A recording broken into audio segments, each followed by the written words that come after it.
the assassination attempt on former President Donald Trump. The FBI has now named the suspected shooter. Trump was talking, watching him. I heard pop, pop, pop. I thought it was like a cap gun. Shooter opened fire at that campaign rally in Butler, Pennsylvania. The whole place was a mess. At first, some people thought they heard fireworks, but they were really gunshots. He knew it right away. His friend quickly hit the ground to hide while he looked around trying to figure out where the shots were coming from. It seemed they were coming from behind the bleachers. Sadly, one man got shot in the head and fell down dead. The state police and SWAT teams came fast, getting everyone out of the bleachers. He helped carry the dead man to a nearby medical tent. It was obvious the man was gone. Even though the man was close when he got shot, he didn't know him. A police officer covered him with a towel and took him away. There was another person hurt, a woman who got shot in her arm and hand. The shooting was loud and fast, like what you see on the news. The first shots killed the man and hurt the woman. Thinking back, realizing those were gunshots shocked him. It was hard to tell where they were coming from, especially as he saw people getting hurt right away. Everyone was screaming and running, and the gunfire kept going. But what really scared him was seeing how afraid everyone was. The place wasn't just chaotic, it was downright scary as everyone realized the danger they were in. Having a background as an OB/GYN had always provided him with a sense of calm in emergencies. This time, as chaos unfolded around him, he maintained his composure and approached the police, offering his expertise to assist the wounded. However, the police informed him that medical staff were already in place. With no medical role to fill, he turned his attention to aiding in the evacuation of an injured man, a task that proved to be deeply distressing, particularly given the presence of the man's family, who were caught in a whirlwind of shock and hysteria. The family members struggled to grasp the reality that they had just witnessed a loved one being fatally shot right before their eyes.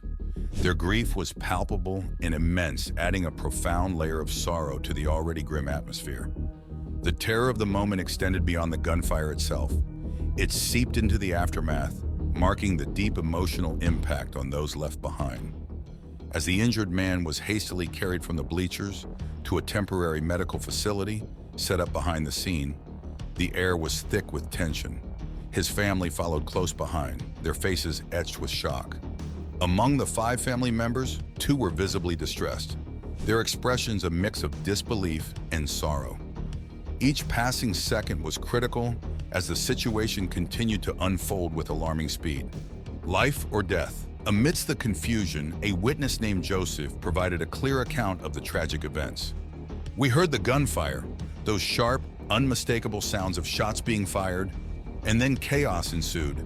I saw it. I saw President Trump get hit," he recounted with urgency in his voice, highlighting the severity of the incident. "It looked like the bullet just grazed his ear, you know?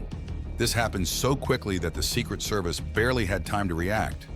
They barely managed to pull him to safety."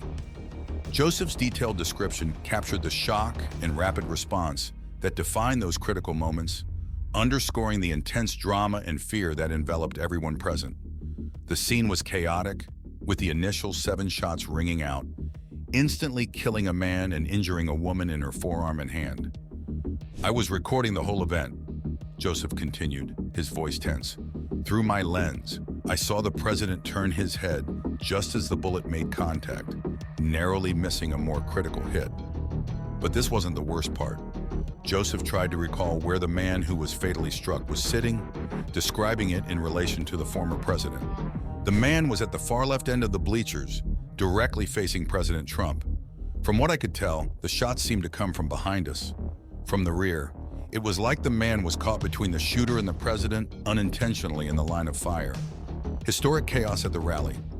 The reality of what they had witnessed was sinking in, mixing shock with a sobering clarity. Joseph, still dealing with the immediate aftermath, noted, "It's tough to process, you know? You don't really know how to feel or what to think when you're right there, seeing something so horrific unfold in front of you. It's overwhelming." The incident showed not only how vulnerable the moment was, but also the indiscriminate nature of the violence that unfolded so quickly and publicly. Did we know right away if it was safe to stay or if we had to run? Right after the gunshots stopped, it felt almost like a bad joke. To my right, a group of people even laughed, thinking it was a prank. But I knew better.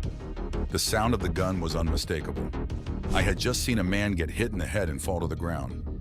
Nearby, a woman held her bleeding arm in pain.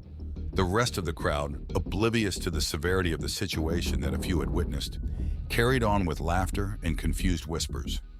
To many, the sound of the gunshots, which were muffled, might have been mistaken for fireworks. For a fleeting moment, the crowd entertained the idea that someone had brought fireworks to the event, confusing the danger for celebration. However, he was certain from the beginning that these were gunshots, not the harmless pops of festive fireworks. This initial confusion wasn't even the most harrowing part of the experience. Gradually, the reality of the situation began to dawn on the wider crowd. When SWAT teams rapidly started jumping over barriers, moving swiftly and with clear intent, it became unmistakably clear to everyone just how critical the circumstances were. The atmosphere, once festive and light, morphed into one of fear and tension. Each person there began to grasp the full extent of the threat they were facing, shifting from a state of confusion to a recognition of the real danger. This shift marked a stark transformation in the crowd's mood, from celebration to a collective sense of urgency and alertness, as they came to terms with the gravity of the unfolding events. Will this assassination attempt be the perfect timing for Trump's triumph? Leave your thoughts, smash that like button, and subscribe for more.